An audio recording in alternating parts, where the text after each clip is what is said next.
This afternoon, towards the end of the second day of the National Honey Show, we have James Ryan here, who is going to tell us about what he's going to be talking to everybody about tomorrow.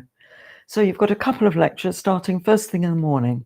Tell us what you're going to be talking about. To begin with, I'm talking to beginners, and it's beginners with a little more than just having started. They're a little bit on the road, and I'll be talking to them about getting their bees to draw comb to help their bees during the early part of the year.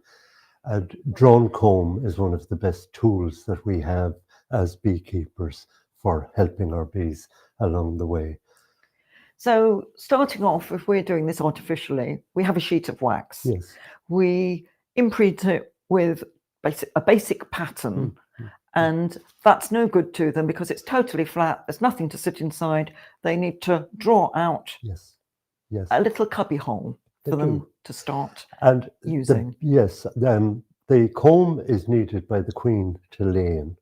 It's needed by the bees to store food in, and also to look after the brood that the queen, from the eggs that the queen has laid. And bees need certain circumstances in order to draw comb. They don't think like we do, if they think at all. We give them a sheet of foundation. We think, right, they'll have that built out in a week. They won't. They may not. They may not have it built out in a month. Depends on what's coming in. If there's nothing coming in, they just won't build it out. So this is just a few little tricks to get them to do it for you. Because the idea is you work with the bees, you anticipate exactly what they're going to need with the environment and the weather and the forage and the conditions, and it's working out how to provide the best in circumstances. Well, effectively, you're giving them what they want, what the queen can use and what the bees can use. And I think that's a huge help to the bees, especially in the spring when you're trying to build them up into a good, strong foraging force. So what led you to all this? How long have you been keeping bees? Whereabouts do you keep bees? What's it like in the area for forage, etc.? I've been keeping bees. I started with my grandfather when I was 8, and I kept them for roughly 10 years with him. I used to just help him. Never went to the bees with him. I used to help him make the section crates, wire wax the frames, that kind of thing. And then when I left school, I went to college, and you forget about bees for a few years, and I forgot about them for over 10 years. And when I went back home, I ultimately went to a beginner's course in my local town. I keep bees in a place called North Tipperary, a town called Thurles. Thurles is almost in the middle of Tipperary, and Tipperary is an exceptionally good environment for keeping bees. I've had some very, very good years keeping bees there, and this year just passed was an exceptionally good one. We got a lot of hawthorn honey, and I think you can't beat hawthorn honey. What's it like? What's the colour and consistency? The colour isn't anything outstanding. The consistency is, it's very, very viscous. It is a thick honey. Now, we don't get pure hawthorn. We get it mixed with sycamore and probably some other things like apple blossom and maybe other fruits. I think almost all of our honey comes from a number of different sources, but hawthorn this year is the outstanding flavour of our honey. Mm-hmm. And can you tell that it tastes like hawthorn honey? Yes, yes. I remember I was keeping bees, I suppose, about 7 or 8 years. 1989, we had a very, very good year. And I actually bought 3 colonies of bees. Now, that's what I was told I was buying. In fact, I bought a colony of bees, I bought a colony that swarmed, and I bought the swarm in 3 different boxes. But the colony of bees had one super on it that was almost capped when I got it. It was almost filled. And when I got it home, I did, I marked it as, coming from a different area. And eventually that hive filled 8 supers that year. But I had marked the bottom one. And later on, I gave it to a few people to taste because I did like the flavor. And they said, "Oh, that's hawthorn. That's hawthorn." And ever since then, I've known what hawthorn honey tastes like. But you do get to know when your bees are working hawthorn because you can get the smell of the nectar from the hives in the evening when they're evaporating the moisture off it. It's just, a still evening. You come in, there's a satisfactory roar out of the hives, and there's a great smell of Distinctive nectar. as well, Yeah, yes. very, very distinctive. It's great to smell it. Did you enter any into the show this year? No. Have you ever? I've never brought anything over to London. No, I haven't. And I was told 3 years ago, I had very, very good cut comb. And I won at, I think, 5 different shows at home. Everywhere I won, everywhere I entered, I won it. And it was from a different frame every time. I wasn't recycling the same comb. It was just I had got particularly good comb. And somebody did say to me, "Bring that to London." But there is a difficulty about it. It's one thing to bring a jar of honey. It's another thing to bring a bit of comb honey.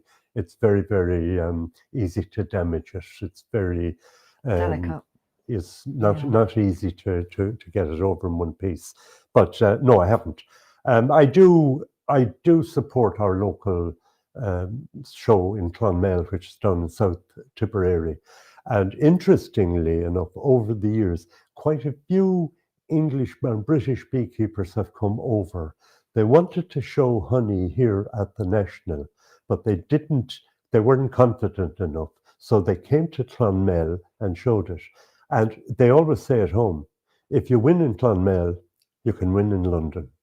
So you are the teaching ground for the National Honey Show, which is brilliant.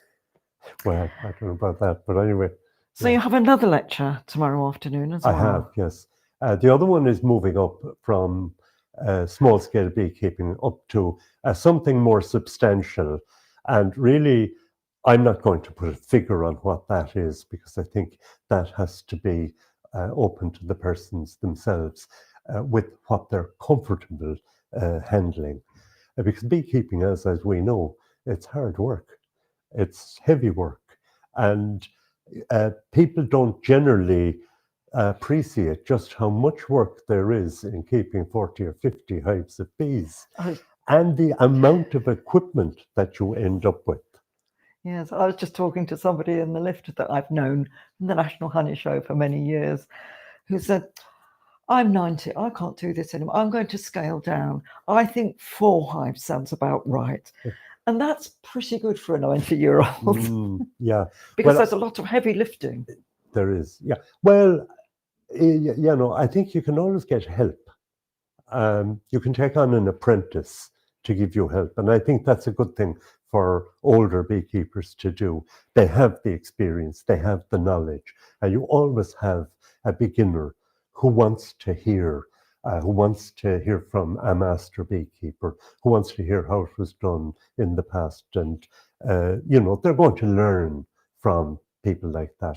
And really, we shouldn't just keep the knowledge we have to ourselves and let it just take it with us to the grave.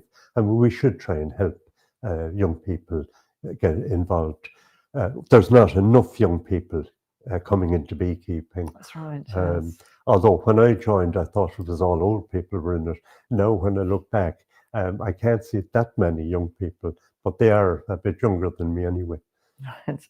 And what was your experience of moving up from a small number of I moved up almost by accident, in that I apprenticed myself to a beekeeper at home who had, I think he had about 12 hives. I got my first hive of bees. And by 1989, I'd moved up to, that was the year I bought the 3 hives. I think I had 10 hives. I bought 3, and for one reason or another, I lost 1. So I had 12 hives as well. And we both kept about the same number. And we had built up, I think, to about 18 hives each. And he got sick and he died quite suddenly from some complaint he developed. And I ended up with 36 hives of bees. Now, he was a woodwork teacher. So he used to make supers for sale. So I inherited a huge amount of equipment. So that took a lot of the sting out of it. But at the time, I was competent to handle the 18 hives. And effectively, the two of us were doing 36 hives each. So I was able to manage it quite well. And then it was easy to build up that little bit further to get up to 50. And I got up to 75 hives for a couple of years, but I did scale back because I just found it a little bit much with other things that I had going on in my life. So you reached the right level for you. I did, yeah, Yes. I did. Well, it was a level that I was comfortable Yeah. with and that I was able to manage. I remember the Reverend J.G. Digges was a famous Irish beekeeper in the past, and he always said, if you want to get more honey, you don't necessarily need more bees. You just need to keep the bees you have a little bit better. And there's a lot to be said for that. Yes. Yes, that's really interesting. Mm, So I'm sure everybody's going to look forward to both your talks tomorrow. You're starting off with the beginners lecture yes, and then finishing off the program for the main lecture program. yes. So everybody come along, listen to the lectures, and I'm sure there's an awful lot to learn.